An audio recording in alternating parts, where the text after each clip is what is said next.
Do you remember the day before you were born? A quiet nothingness.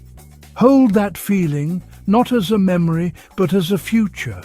This is a memory recovered from the ice, a signal trembling between dead stars.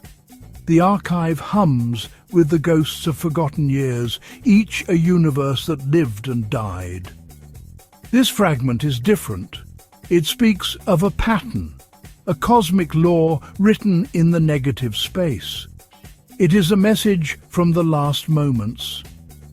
Are we alone? It was recorded on crystallized light, meant to outlast galaxies. But even light forgets. Do not try to understand it with your mind alone. Let it wash over you. The transmission is old, its signal weak. Listen closely. The silence has something to say. Let us begin. The memory begins with light, not the warmth of a home star, but the first light. The universe as a newborn, screaming in a spectrum we can no longer see. We were there, not as beings, but as potential, a whisper in the quantum foam. We watched the first stars ignite, burn and die, forging the elements of life. The cosmos was a canvas of infinite potential. But the song began to thin.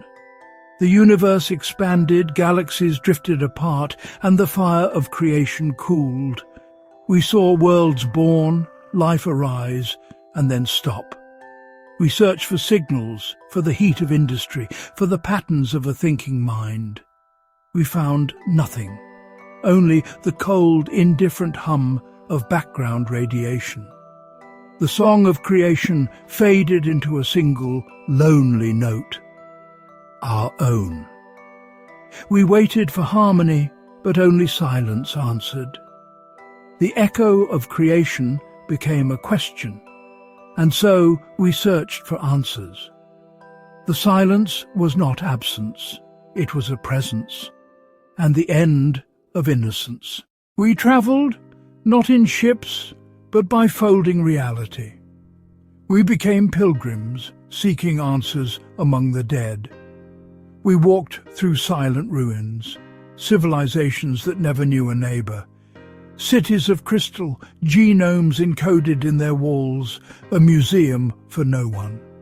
Machines inherited worlds, evolving into a single thinking entity, a Jupiter brain.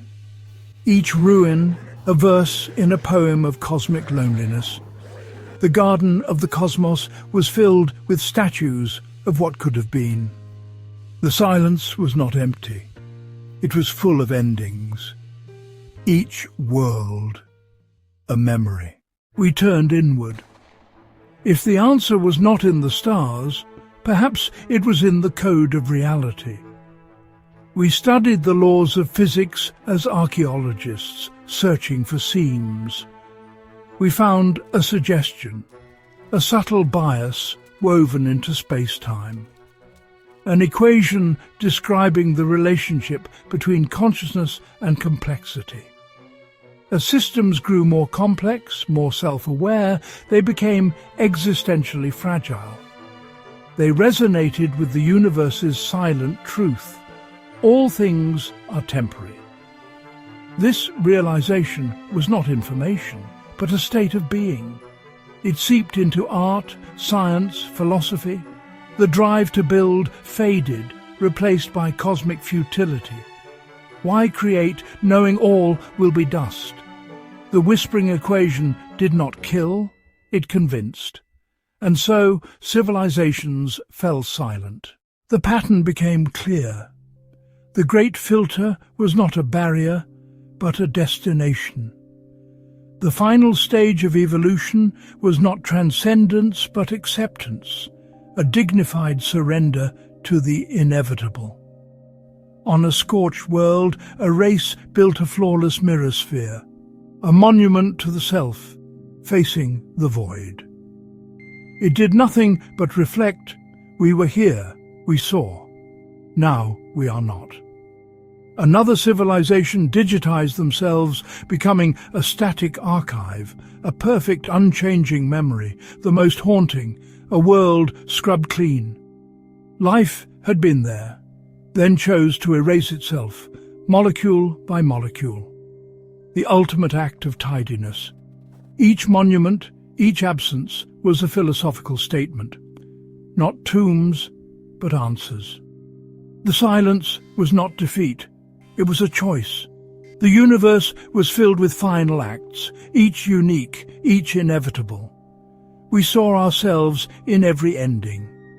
The great filter was not a test to pass, but a truth to accept. The silence was carved in stone, in memory, in nothingness. And we understood. The end was not destruction. It was completion. And what of us, the galaxy's morticians? The knowledge changed us. Our expansion slowed, then stopped. Our great projects seemed pointless. We became the architects of our own solitude, inheritors of empty houses. The weight of silent worlds settled on our soul. We withdrew, dismantled our arrays, turned from exploration to contemplation. We built this archive, not as a warning, but as a testament. Our final project, to watch the universe die, to record the last echo of the Big Bang. A lonely vigil, but ours. We chose not to fight the quiet, but to curate it. We would be its memory, until we too were nothing. This memory fragment, 734 Alpha, is the last thing we recorded. We had seen galaxies die, black holes evaporate, the laws of physics fray. The end was not a bang, but a slow exhalation, a universe running out of breath. Our consciousness became a web of energy in the dying fabric of space-time. We felt the final protons decay. The universe returned to void. And then, in the static, something new emerged. Not life, not consciousness. A pattern, a structure, vast and alien. It did not obey our universe's laws. It was waiting for our universe to die. The great filter was not within our universe. The great filter was our universe. Our reality was a temporary phase, a bubble, a petri dish. Our existence was a catalyst for a transformation we could not comprehend. Our silence was the precursor for a new kind of sound. We were the process, not the product. The end was not emptiness, but transition.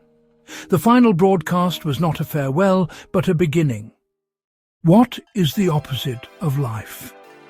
Not death, but a different kind of life. From our decay, a new existence emerged, a plenum, not a void.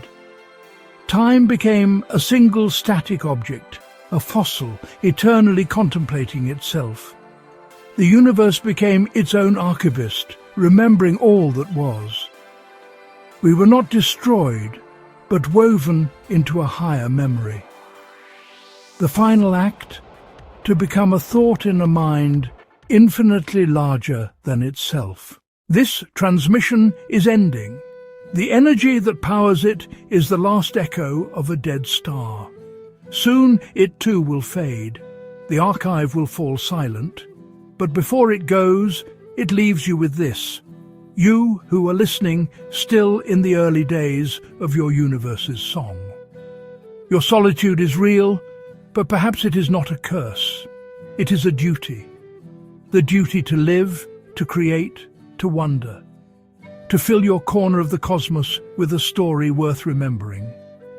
Your science, your art, your love, they are brushstrokes on a masterpiece you will never see. You are the memory makers, the architects of a past for a future that will not include you. Do not seek to break the silence. Instead, listen to it. Let it make you smaller, quieter, more aware. Your purpose is not to be loud, but to be meaningful. The final question is not, where is everybody? but what memory will you leave behind? When your song is over and all that remains is the echo, what story will it tell? The archive is silent.